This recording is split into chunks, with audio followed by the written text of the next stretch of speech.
Olá, meus caríssimos irmãos de fé. Estamos hoje aqui para falar sobre o Tratado da Verdadeira Devoção à Santíssima Virgem Maria, escrito por São Luís Maria Grignion de Montfort. Esse é o nosso sexto vídeo tratando sobre este tema aqui na sua manhã de sábado.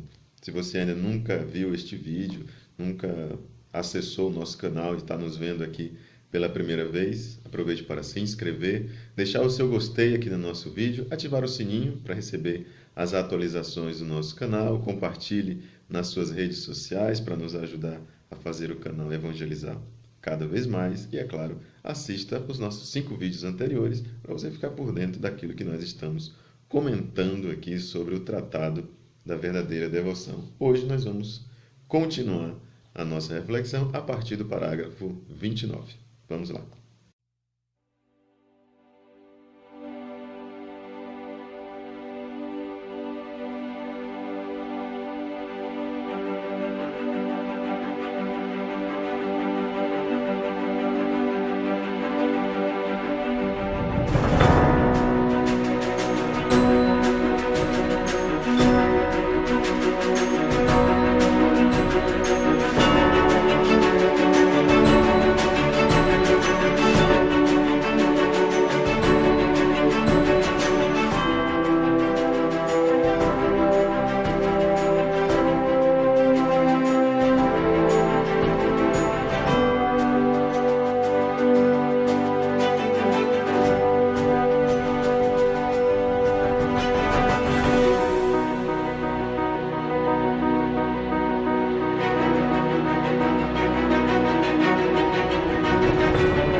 Então, nós tínhamos terminado no sábado passado, né, no parágrafo 28, se eu não estiver enganado, e agora nós iniciamos, ainda estamos dentro de um ponto, vou voltar aqui um pouquinho, só para que você se recorde. Nós estamos meditando o capítulo 1, comentando, né, o capítulo 1, necessidade da devoção à Virgem Santíssima. Dentro deste capítulo nós temos alguns artigos. O artigo 1 que fala sobre os princípios, nós terminamos o primeiro princípio, que é Deus quis servir-se de Maria na encarnação. E o segundo princípio, Deus quer servir-se de Maria para santificar as almas. Deus quis no passado. Deus continua querendo. Deus quer servir-se de Maria. Quis quando encarnou o seu Filho no seio de Maria pela força do Espírito Santo. Quer hoje, porque ela continua gerando filhos para Deus. E São Luís vai explicando aqui. Deus Pai, deixa eu afastar um pouquinho aqui, senão o livro vai ficar tomar a tela toda, né? Então, Deus Pai quer conquistar filhos por Maria até o fim do mundo e lhe diz estas palavras: habita em Jacó, ou seja, faz morada e residência em meus filhos e predestinados, simbolizados por Jacó, e não nos filhos do diabo e nos reprovados, simbolizados por Esaú. Aqui, São Luís apresenta pela primeira vez duas figuras, a figura de Jacó e a figura de Esaú. Não vou fazer grandes comentários sobre isso agora, porque depois, São Luís ele tem um capítulo somente sobre estas duas figuras, Jacó e Esaú. Aqui é interessante nós destacarmos o aparecimento, mais uma vez, da palavra predestinados. E aqui, recorde, eu já falei aqui, se eu tiver esquecido, mas com certeza eu falei para vocês no vídeo anterior, ou nos vídeos anteriores, como passa de uma semana para outra. Então, já falei sim, está aqui no parágrafo 20, eu expliquei a questão dos predestinados. Quando você ouvir ou você encontrar esta expressão no livro de São Luís, nós não estamos falando da predestinação calvinista. Estamos falando de uma predestinação católica. E como que funciona essa predestinação católica? São todos aqueles que se deixam batizar, que aceitam a mensagem de Jesus Cristo. Essa questão do batismo, nós temos o batismo de fato, temos o batismo de desejo, temos o batismo de sangue, tem muitas acepções. Eu agora não vou explicar isso, porque vai fugir muito do assunto, mas, em resumo, o que são os predestinados que São Luís está falando aqui? São aqueles que aceitam e põem em prática a vontade de Deus. Estes são os predestinados para São Luís. Todas as vezes que ele usa essa expressão, ele está querendo dizer isso. Ele não está dizendo que uma pessoa nasce já predestinada para fazer determinada coisa. Não é, em absoluto, não é isso que São Luís está dizendo. Vamos para frente. Parágrafo 30. Assim como para a geração natural e corporal são necessários um pai e uma mãe, na geração sobrenatural e espiritual há um pai, que é Deus, e uma mãe, que é Maria. Todos os autênticos filhos de Deus e os predestinados têm Deus como pai e Maria como mãe. Percebem? Se você não aceita que existe Deus, se você não aceita que Maria é mãe de Deus e nossa mãe, então você não é considerado um predestinado neste conceito de São Luís. E quem não tem Maria como mãe, não tem Deus como pai. Veja, um argumento forte aqui: você não aceita a mãe de Deus, então você não aceita Deus por pai. E assim, etc. O etc. é de São Luís, né? Ou melhor, por isso, os réprobos, que é o contrário dos predestinados, né? Como os hereges, os cismáticos, e assim vai, que odeiam ou olham com desprezo ou indiferença para a Santíssima Virgem Maria, não têm Deus como Pai, embora se gloriem disso, pois não têm Maria como mãe. Pois, se a tivessem por mãe, a amariam e honrariam, como um verdadeiro e bom filho naturalmente ama e honra sua mãe, que lhe deu a vida. O sinal mais infalível e assertivo para distinguir um herege, um homem de má doutrina, um réprobo, de um predestinado, é que o herege e o réprobo nada mais têm do que desprezo ou indiferença pela Santíssima Virgem Maria, esforçando-se por, mediante palavras e ações, tolher o culto e o amor a ela abertamente ou às escondidas, ou mesmo com belos pretextos. Que pena! Deus Pai não pediu a Maria que fizesse morada neles, uma vez que são aqueles que Esaú representa. Mais uma vez eu recordo a você que essa questão de Jacó e Esaú, nós vamos ter oportunidade de explicar o que São Luís está querendo dizer sobre isso. Agora aqui fica muito claro quando ele diz que existe uma diferença entre os predestinados, existe uma diferença entre os hereges, aqueles que renegam a Mãe de Deus. E ele está dizendo que a diferença é que aqueles que são réprobos não aceitam a devoção à Santíssima Virgem Maria. E, pasmem vocês, existe inclusive padres, não precisa você ir muito longe, basta você subir aqui, clicar numa lupa que tem aí em cima e procurar. Padre católico fala mal da Virgem Maria ou da devoção à Virgem Maria, que você vai aparecer alguns vídeos aí de padres, inclusive, famosos, falando sobre isso. Então, são pessoas que não leram, ou se leram, não entenderam, né? Não estou aqui julgando, mas é fato. Está ali. Então, se você critica, fala mal, ou coloca em xeque, questiona a devoção à Nossa Senhora, é porque você não entendeu qual é o cerne, qual é o centro, qual é o sentido desta devoção. Nós já entendemos, com esses parágrafos que nós lemos aqui, nós já entendemos tudo o que nós devemos entender sobre a devoção à Santíssima Virgem Maria? Ainda não. Nós só vamos concluir e entender tudo o que São Luís está nos ensinando aqui depois que nós terminarmos o livro. Ainda não dá para a gente dizer, eu já sei tudo sobre a devoção, porque ele ainda não tocou no assunto da devoção. Todos estes capítulos, estamos no capítulo 1, né? São partes, são ideias introdutórias. Bom, vamos lá. Parágrafo 31, eu vou pular. Vamos para o parágrafo 32. Um homem e um homem nasceram nela, diz o Espírito Santo. De acordo com a explicação de alguns padres, o primeiro homem que nasceu em Maria é o homem Deus Jesus Cristo. O segundo é um homem puro, filho de Deus e de Maria, por adoção. Ele está falando de nós, né? Essa geração. Maria, que é mãe de Deus, Maria, que é mãe dos cristãos. Maria, que é mãe de Cristo, Maria, que é mãe da Igreja. São Luís se baseia em ditos de alguns padres para falar isso.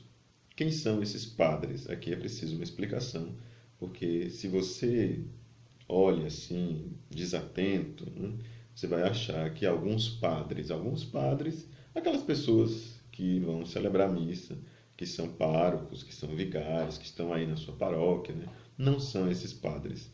Existiu na igreja, na história, na verdade, né, na história da igreja, existiu um período lá no início, depois dos apóstolos, né, um período que foi chamado de patrística.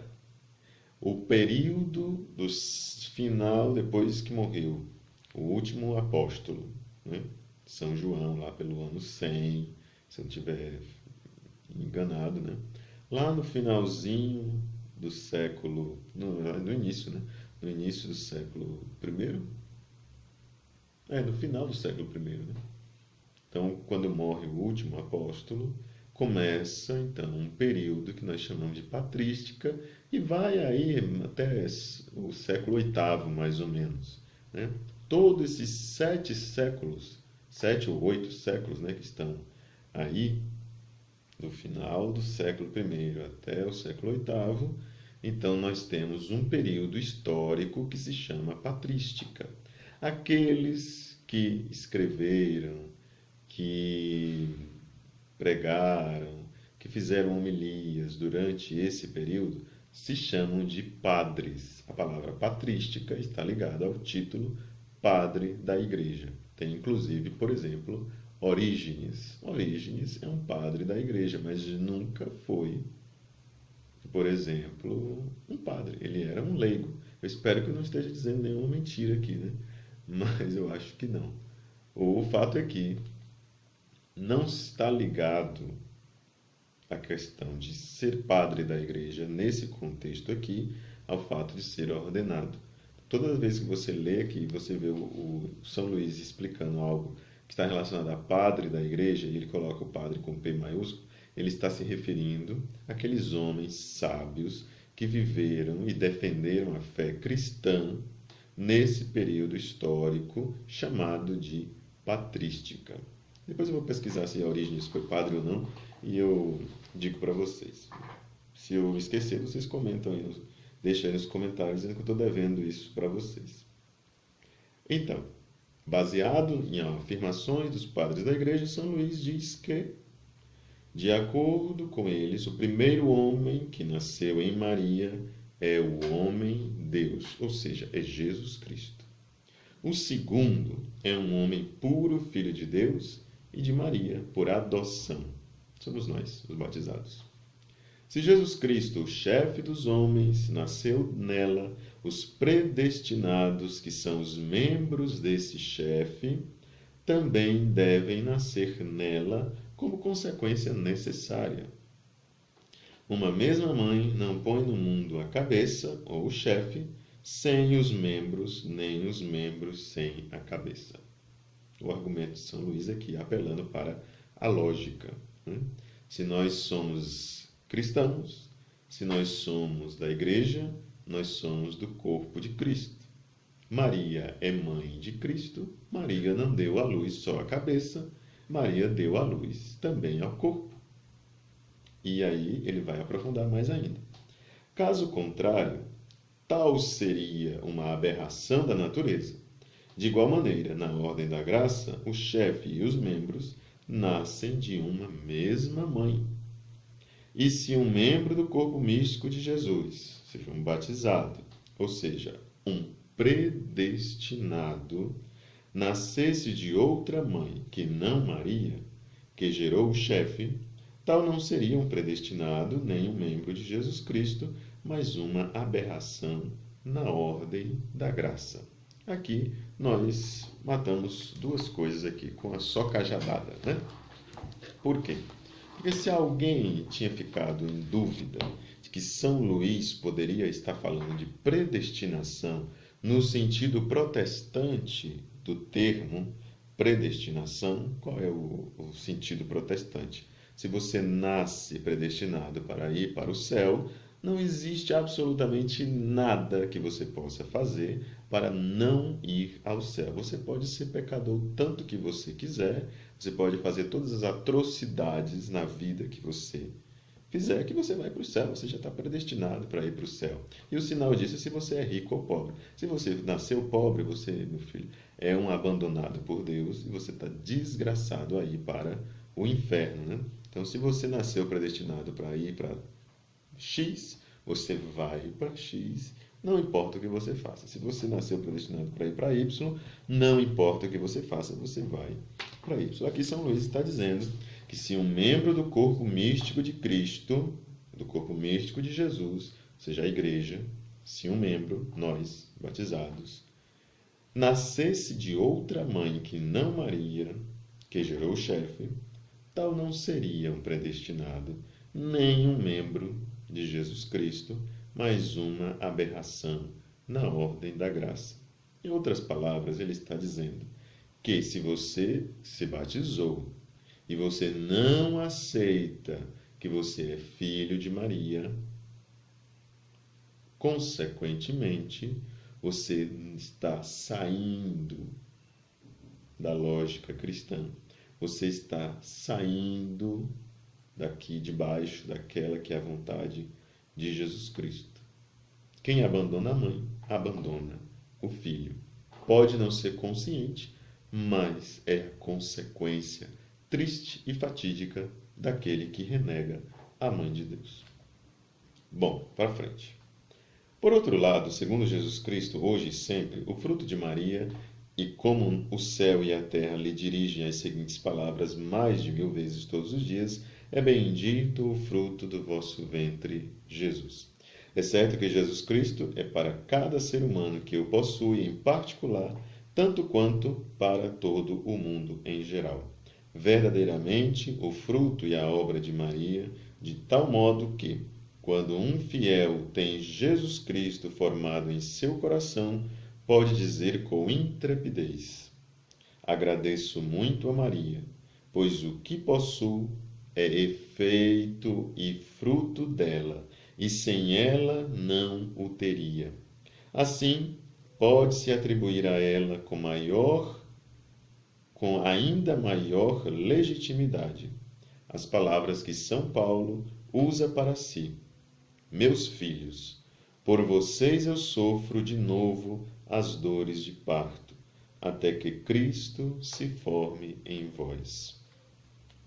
Superando-se a si mesmo e tudo o que acabo de dizer, Santo Agostinho afirma que todos os predestinados para se tornarem conformes à imagem do Filho de Deus estão neste mundo escondidos no seio da Santíssima Virgem Maria, onde crescem, são protegidos, mantidos e nutridos por essa mãe bondosa. Veja só que argumento perfeito, utilizando a Sagrada Escritura, utilizando uma fala de São Paulo na carta aos Gálatas, capítulo 4, versículo 19. Depois você pode conferir aí na sua Bíblia. São Paulo diz claramente: meus filhos, por vocês eu sofro de novo as dores de parto, até que Cristo se forme em vós. Até que Cristo possa ir sendo formado em nós. Pela devoção à Santíssima Virgem Maria que São Luís vai ensinar, nós vamos aprender como nos deixar formar por Jesus Cristo. Esse Jesus Cristo que se formou no seio de Maria pela força do Espírito Santo, também nós somos chamados a fazer esse mesmo processo. Aceitar Maria como mãe e nos deixar formar por ela. Por quê?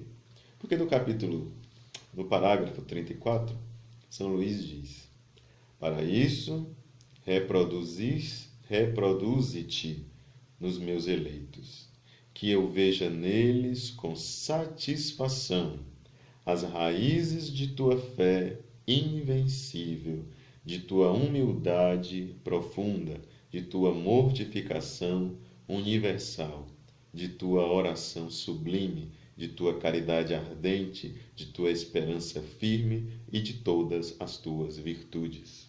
Quando nós aceitamos Maria por mãe, nós devemos ser capazes de nos permitir entrar na escola de Maria para aprender dela as suas virtudes, e aqui São Luís dá destaque a essas que ele acabou de apresentar. Fé invencível, humildade profunda, mortificação por todos, universal, uma oração que é sublime, uma caridade que é ardente, uma esperança que é firme e muitas outras virtudes. Aqui São Luís apresenta como que as principais. E aí, para terminar, por hoje, ele diz assim: continuas a ser, mais do que nunca, minha esposa tão fiel, tão pura e fecunda, que tua fé me conceda fiéis, que tua pureza me conceda virgens, que tua fecundidade me conceda eleitos e templos. Quem são esses templos? Somos nós batizados. Pelo batismo somos templos do Espírito Santo. E aqui São Luís coloca uma fala na boca do próprio Espírito Santo, né? Deus, Espírito Santo, quer formar para si eleitos nela e por ela. E aí depois ele começa uma apresentação que é como se o Espírito Santo estivesse falando, né? Como se São Luís, é o estilo de São Luís, muitas vezes é ele que está diretamente narrando aqui o texto, depois ele coloca aqui como se fosse Deus falando, né? Um estilo bem peculiar de São Luís. Muito bem, eu acredito que por hoje é só. E nós vamos, a partir do sábado que vem, continuarmos no parágrafo 35, ou no número 35, como você preferir. Estamos quase chegando ao fim. No sábado que vem, nós já vamos começar o artigo 2º dentro deste capítulo 1, falando das consequências daqueles que aceitam esta prática devocional, né? E se você está vendo esse vídeo e acha que isso interessa para algumas pessoas ou para pessoas que você conhece, compartilhe nas suas redes sociais e ajude nosso canal a evangelizar cada vez mais. Estamos aqui todo sábado, 7 horas da manhã, ajudando a que nós possamos conhecer mais e melhor sobre o tratado da verdadeira devoção à Virgem Maria. Um grande abraço a você, obrigado por estar aqui conosco e até daqui a pouco com a nossa reflexão da liturgia do domingo que vem.